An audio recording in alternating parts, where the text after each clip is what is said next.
Սիրելի հավատացյալ ժողովուրդ, մեծ անկո հյուրեր, շնորհակալություն բոլոր նրանց, ովքեր այսօր այստեղ են, շնորհակալություն մեր միլիոնավոր հայրենակիցներին, ովքեր աշխարհի տարբեր ծայրերում են, բայց այս մեզ հետ են։ Ես շատ հուզված եմ, եւ ուրախ եմ եւ հուզված։ Այս եկեղեցու կառուցումը զբաղեցել է իմ միտքը վերջին 7 տարիների ընթացքում։ 7 տարի շարունակ ես սկսել եմ իմ ամեն օրվա շինարար բրապարակ այցելով, ամեն նոր դրված քարով ուրախացել եմ,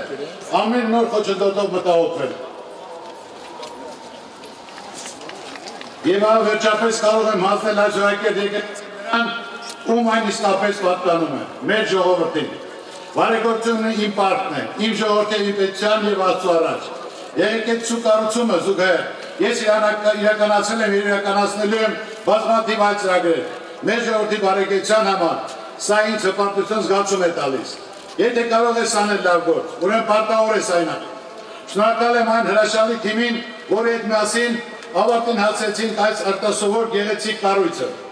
Շնորհակալություն ճարտարապետին, բոլոր շինարարներին, բանվորներին։ Ես շնորհակալ եմ բոլոր նրանց, ովքեր հավատացել են այս գաղափարի իրականացմանը։ Ես շնորհակալ եմ բոլորիդ այսօր այստեղ ներկա գտնվելու համար։ Թող այս եկեղեցու կառուցումը դառնա բարության, հանդուրժողականության, ազնվության, փոխադարձ սիրո մի մեծ ազդակ բոլոր հայաստանցիներին արտերում բնակվող հայերի համար։ Սա է լինելու այս եկեղեցու ներսում իմ առաջին խնդրանքը Աստծուն։ Թող Սուրբ Հովհաննեսի այսօրվա օգնությամբ մեր երկրի ներսում եւ նրա սահմաններին հարատևի խաղաղություն